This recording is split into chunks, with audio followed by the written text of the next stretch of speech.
Written in bold red ink, a Miss Marple mystery. Hi there, welcome back to Haunting Vales. Tonight's mystery begins with a letter written in bold red ink. At first, it appears to be nothing more than an anonymous message, but Miss Marple soon realizes its chilling words are connected to a crime someone thought would never be uncovered. Before we discover who wrote the letter in red ink, don't forget to subscribe for more haunting Miss Marple mysteries on Haunting Vales. Chapter 1. The Letter Written in Red. The morning began as most mornings did in Stonemere. A pale sun struggled through drifting clouds. The church bell sounded the hour. Smoke rose lazily from cottage chimneys, carrying the pleasant smell of coal fires across the village green. Miss Marple sat beside her front window, with her knitting resting lightly in her hands. She wasn't watching the wool, she was watching the people. Villagers had a curious habit of speaking without words. A hurried step, a face turned away, a curtain pulled close just a second too quickly. They often revealed more than conversation ever could. The postman arrived a little later than usual. It wasn't enough to concern anyone else, but Miss Marple noticed the faint crease on his forehead as he sorted the remaining envelopes inside his bag. He paused outside Ashcombe House longer than expected, before walking away with an uneasy glance over his shoulder. It was such a tiny moment that most people would have forgotten it before lunchtime. Miss Marple didn't. Small moments had a way of growing into very large ones. Before noon, the peaceful routine of the village was broken by the sharp sound of hurried footsteps. Emily Carter, the young housemaid from Ashcombe House, came racing across the lane with an envelope clutched tightly against her chest. Her cheeks were pale, her breathing was uneven. She barely managed to knock before Miss Marple opened the door. "I didn't know where else to go," Emily whispered. "Mr. Bentley says it's only someone's silly joke, but it doesn't feel like one." Miss Marple accepted the envelope carefully. It was plain white, good quality paper, nothing unusual there. The address, however, had been written in thick red ink, not bright scarlet, darker than that, almost the color of dried blood beneath candlelight. There was no flourish in the handwriting, no attempt to disguise it. Every letter stood firm and deliberate, as though the writer had wanted each word to settle heavily upon the page. Inside was a single folded sheet. "Your secret won't stay buried much longer." Nothing else appeared beneath those words. No name, no signature, only silence. Emily watched Miss Marple closely. "Do you think someone means to frighten him?" Miss Marple folded the paper again with great care. "Oh yes," she replied quietly. "The question isn't whether they mean to frighten him. The question is whether they already know something that Mr. Bentley hoped everyone else had forgotten." Harold Bentley was not the sort of man who attracted gossip. He had lived in the village for nearly 30 years. He handled wills, property papers, and family disputes with calm patience. People respected him because he spoke little and listened well. Yet respect wasn't the same as affection. There was always a careful distance between Mr. Bentley and the rest of the village. He attended church every Sunday, he smiled politely, then he returned home alone before anyone could ask too many questions. By the afternoon, the story had spread from the bakery to the butcher's shop, then across the green and into nearly every cottage. Each telling became slightly different. Some claimed the envelope had contained a death threat. Others insisted there had been several pages covered in red writing. One elderly gentleman declared the letter had arrived without a stamp, despite never having seen it himself. Villagers were remarkably efficient at improving a story before sunset. The local inspector dismissed the matter almost at once. He suggested it was probably an unhappy former client, or perhaps a foolish prank by someone seeking attention.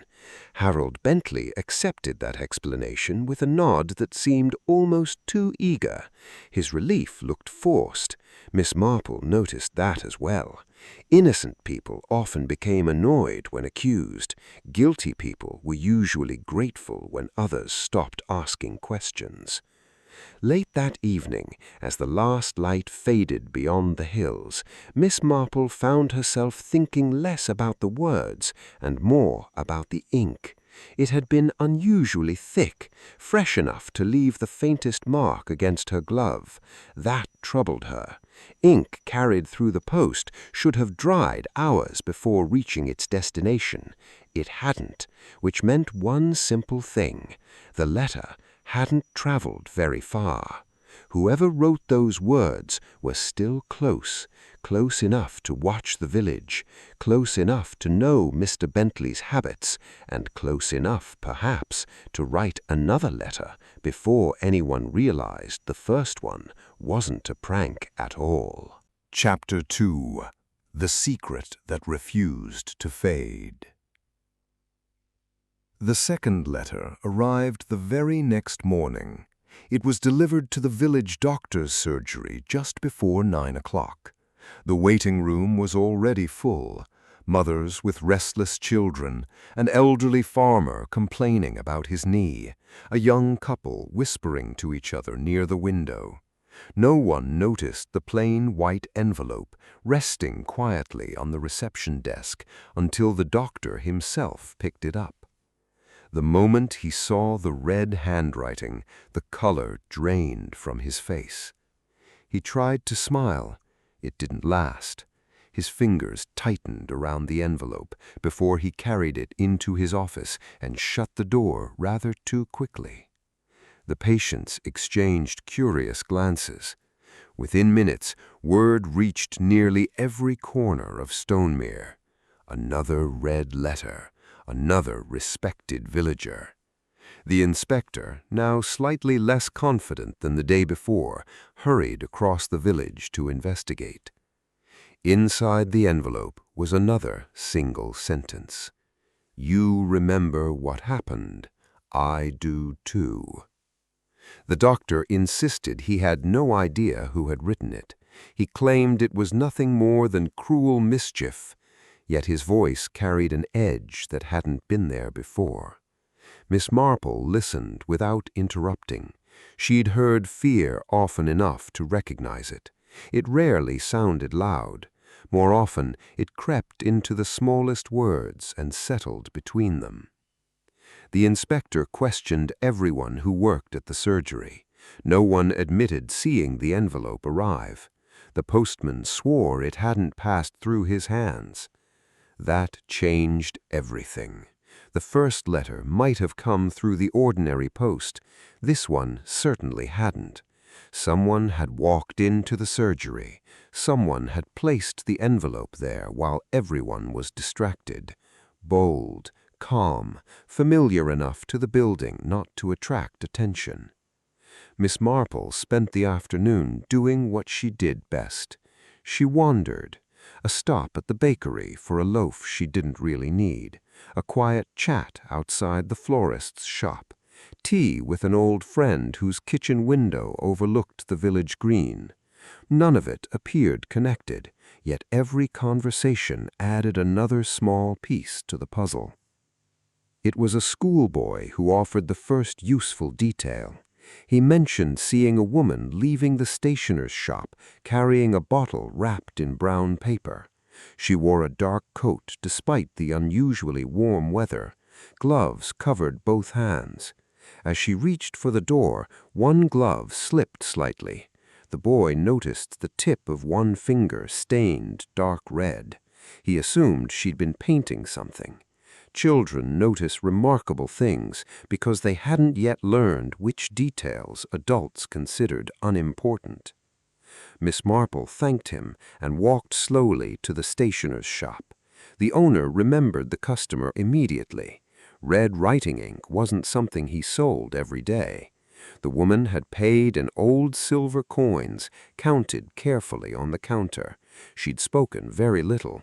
Her voice was calm. Local, he thought, certainly not the voice of a stranger passing through. That evening, Miss Marple visited the church hall, where old parish records were kept in tall wooden cupboards coated with years of dust. She searched quietly, while the caretaker lit lamps along the corridor. Most of the ledgers hadn't been touched for years. Dust lay thick across their covers, except for one. It had been moved recently. She opened it carefully and found an entry dated almost 20 years earlier. It described a fire at Blackthorn Cottage, a lonely house standing at the edge of the woods. The official report called it a tragic accident caused by a faulty lamp. 3 respected villagers had signed the record as witnesses: Harold Bentley, Dr. Ellis, and the village vicar. Miss Marple read the page twice before closing the book. 3 names, 3 letters. That couldn't be chance. As she stepped outside, the evening air felt unusually still. Even the birds had fallen silent. Somewhere in the village, someone still carried a bottle of red ink. Someone who remembered a night that everyone else had agreed to forget. And if Miss Marple was right, one final letter was already waiting for its moment. Chapter 3. The Final Words in Red. Rain began just before dusk, a slow, steady rain that softened the edges of the village and turned the lanes dark with mud. Miss Marple accepted an invitation to Ashcombe House, where the inspector had gathered everyone connected with the old fire. Harold Bentley sat stiffly beside the fireplace, staring into the flames without really seeing them. Dr. Ellis kept polishing his spectacles, although they were already spotless. The vicar stood near the window with his hands clasped behind his back. No one spoke very much. They were waiting. They simply didn't know for what. The inspector cleared his throat and tried to sound confident. "We've searched the village. We've questioned everyone. Whoever's behind these letters won't trouble anyone again." His words had hardly settled before the housemaid entered the room carrying a silver tray. Resting in the center was another plain white envelope. No one had seen it delivered. No one had heard the front door open. Yet there it was. The familiar red handwriting stared back at them. The inspector opened it carefully. His expression changed almost at once. Without a word, he handed the paper to Miss Marple. Only one sentence had been written. "Ask who locked the door before the fire began." Silence settled over the room. The rain tapped gently against the windows. Somewhere upstairs an old clock marked another passing minute. No one moved. Miss Marple looked towards the vicar first. His shoulders had begun to sag, as though he had been carrying something far heavier than age. He lowered his eyes and spoke so quietly that everyone leaned forward to hear him. "I never locked the door," he admitted. "Harold did." Every face turned towards Harold Bentley. His breathing grew uneven. He removed his spectacles and rubbed his eyes with a trembling hand. "There was a young woman inside Blackthorn Cottage," he said after a long pause. "She had documents proving that a wealthy landowner had taken farms from several village families by fraud. She threatened to make everything public. I thought she only wished to frighten us. I locked the front door to stop her leaving until we could convince her to stay quiet. Then the lamp fell. The curtains caught fire. Everything happened so quickly." Dr. Ellis closed his eyes. "We tried to save her. We truly did. But the smoke was too thick. By morning, we agreed to call it an accident. We told ourselves it was the kinder story. We kept repeating that lie until it sounded almost true." The inspector stood speechless. For the first time since the investigation had begun, he had nothing to say. He'd searched for a clever criminal hiding in plain sight. Instead, he'd been standing among people imprisoned by their own silence. He'd missed the truth from the beginning. He usually did. A quiet voice came from the doorway. "You've carried that secret long enough." Everyone turned. Mrs. Collins, the housekeeper at Ashcombe House, stepped into the room holding a small glass bottle filled with dark red ink. Her face showed neither anger nor satisfaction, only sadness that had lasted far too many years. "I wrote every one of the letters," she said. "The young woman who died in that fire was my sister. I promised her that one day the truth would be spoken aloud. I didn't want revenge. Revenge ends too quickly. I wanted honesty." No one answered. There wasn't anything left to deny. The inspector gently took the bottle from her hand. This time he didn't rush to make an arrest. Even he understood that some cases couldn't be measured only by the law. Some belonged to conscience. Later that evening, Miss Marple walked home beneath a clearing sky. The rain had washed the village clean, but it couldn't wash away the past. Some marks faded with time.